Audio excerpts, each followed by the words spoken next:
বাক্স থেকে টাকা তুলে বস্তায় ভরার চিত্র এটি। আর এভাবে বস্তা ভরতে ভরতে পাওয়া গেল 28 বস্তা টাকা। কেবল টাকাই না, মিলল স্বর্ণালঙ্কারও। কিশোরগঞ্জের আলোচিত পাগলা মসজিদের দানবাক্স খুলে পাওয়া গেল এই 28 বস্তা টাকা এবং স্বর্ণালঙ্কার, যেগুলোর গণনা এখন চলছে। অনেক মুসল্লি আর সাধারণ মানুষ এই দিনে এখানে হাজির হন ঘটনার সাক্ষী হতে। আমরা নেত্রকোনা থেকে আসছি, আমাদের এখানে অনেক ভালো লাগে। আমরা প্রায় সময় আসি, এখানে আমরা নামাজ পড়ছি, দান দক্ষিণা করছি, অনেক সময় ভালো লাগে আমাদের, প্রায় সময় আসি। আমার আম্মু আব্বু সবাই মিলে, আমার বড় আপুরা সবাই মিলে আসছে একসাথে, ঘোরাফেরা করতেছি। জেলা শহরের ঐতিহাসিক পাগলা মসজিদে 9টি দানবাক্স আছে, যেগুলো সাধারণত 3 মাস পর পর খোলা হয়। এবার খোলা হয়েছে 4 মাস পর। প্রতিটি দানবাক্স টাকায় পরিপূর্ণ, যা ঢালা হচ্ছে গণনার জন্য। এই পাগলা মসজিদ দানবাক্স কিভাবে খুলে, তারা কিভাবে টাকাগুলো গণনা করে এবং কিভাবে এগুলা প্রসেস করে ব্যাংকে রাখে, তো ওইগুলা দেখার জন্য আর কি আমি মূলত এখানে আসছি। আর এটা দেখে আমার খুব ভালো লাগছে। অতিরিক্ত জেলা ম্যাজিস্ট্রেট এবং দানবাক্স খোলা কমিটির আহ্বায়ক সেনাবাহিনীর ব্রিগেডিয়ার জেনারেল মোহাম্মদ তরিকুল ইসলাম, জেলা প্রশাসক মোহাম্মদ আবুল কালাম আজাদ ও পুলিশ সুপার মোহাম্মদ রাসেল শেখের উপস্থিতিতে সকাল 8:30টার দিকে দানবাক্সগুলো খোলা হয়। জেলা প্রশাসক জানান, সকালে মসজিদ পরিচালনা কমিটির সদস্যদের উপস্থিতিতে 9টি দানবাক্স থেকে প্রায় 28 বস্তা টাকা পাওয়া যায়। এইবার আমরা বাক্স খুলেছি, আমাদের 27 বস্তারও বেশি টাকা হয়েছে। আমাদের এখানকার যে মাদ্রাসা আছে, মাদ্রাসার বাচ্চারা এগুলো টাকাগুলা সর্টিং করছে, আর আমাদের ব্যাংকের প্রায় 70 জন কর্মকর্তা এখানে আছেন, তারা এগুলো গুনে নেবেন।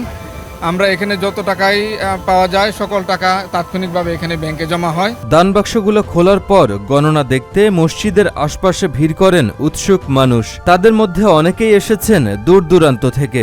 কথিত আছে, এই মসজিদে দান করলে মনের বাসনা পূরণ হয়। সেই বিশ্বাস থেকেই দেশের বিভিন্ন প্রান্ত থেকে মানুষ আসেন এই মসজিদে। দান করেন টাকা পয়সা, স্বর্ণালঙ্কার থেকে শুরু করে হাঁস মুরগি, গরু ছাগল, যার যার সাধ্য আর মানত অনুযায়ী। আসার আগে শুনছিলাম যে এখানে আল্লাহর কাছে যা মানত করা হয় আল্লাহ তা পরিপূর্ণ করে, সেই বিশ্বাসে আসা আর কি। তো আমিও কিছু মানত করছি বা চাইছি, দেখা যাক আল্লাহ কি করে। এখানে এই পাগলা মসজিদের সম্বন্ধে অনেক কথা শুনছি, মানুষ এখানে অনেক দান কেরাত করে, তার সেগুলি পড়লে অনেক টাকা করে। তা আমার অনেক আগে থেকে আসার ইচ্ছে ছিল, কিন্তু সময় পাইনি। এখন সময় পাইছি, এই সময় আসছি, আসে দেখে এখানে যে সৌন্দর্য, মানুষের যে ভিড়, এত দেখে আমার কাছে ঠিকই একবারে অবাক লাগছে। আমার কাছে এত সুন্দর পরিবেশ। আমিও সেখানে মানত ছিল, সেটাও আমি দিছি আল্লাহর হস্তে।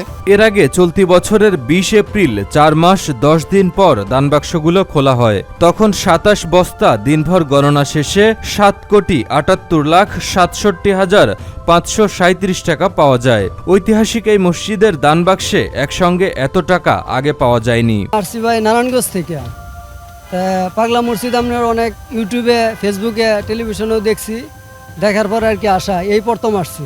আসার পরে নামাজ পড়লাম, দেখলাম, মোটামুটি আলহামদুলিল্লাহ অনেক ভালো লাগতেছে, এই যখন আসা আর কি। এখানে যে পাগলা মসজিদ আমাদের একটা নাম করা ঐতিহ্যবাহী মসজিদ, এখানে অনেক টাকা পয়সা, লক্ষ লক্ষ কোটি কোটি টাকা এখানে জমা হয়। মুসল্লিদের যেন আরো সুন্দর ব্যবস্থা করতে পারে, নামাজ পড়তে পারে, সেই জন্য তাদের কর্তৃপক্ষের কাছে আমি অনুরোধ করব, তারা যেন আরো সুন্দরভাবে মুসল্লিদের যেন নামাজ পড়ার জন্য আরো সুন্দর ব্যবস্থা করে দেয়, এজন্য তাদের কাছে আমি অনুরোধ করব। কঠোর নিরাপত্তার মধ্য দিয়ে পাগলা মসজিদের দানবাক্সগুলো খোলা হয়। টাকা গণনার কাজে জেলা প্রশাসনের কর্মী ছাড়াও মাদ্রাসার শিক্ষার্থী, ব্যাংকের কর্মী, মসজিদ কমিটির সদস্য ও আইনশৃঙ্খলা বাহিনীর সদস্যরা হাত লাগান। এলাকার মানুষের আকাঙ্ক্ষার ফলে দ্রুতই মসজিদ কমপ্লেক্সের কাজ শুরু করার পরিকল্পনা রয়েছে বলে জানান কিশোরগঞ্জের জেলা প্রশাসক মোহাম্মদ আবুল কালাম আজাদ।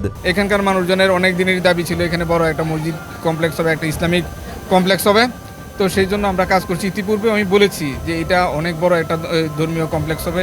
এখানে মানুষজন আশা করছে তারা অন্তত 30,000 মানুষ নামাজ যাতে পড়তে পারেন এরকম। তো এখানে আমরা প্রাথমিকভাবে যতবার কথা বলেছি ততবারই বিষয়টা এমন আসছে যে এখানে অনেক টাকা ব্যয় একটা মসজিদ হবে, যে এরকম একটা কমপ্লেক্স করতে অনেক টাকা লাগবে। তো এই ধরনের ব্যয় করে এই কমপ্লেক্স নির্মাণের অভিজ্ঞতা কিন্তু আমাদের কারো নাই।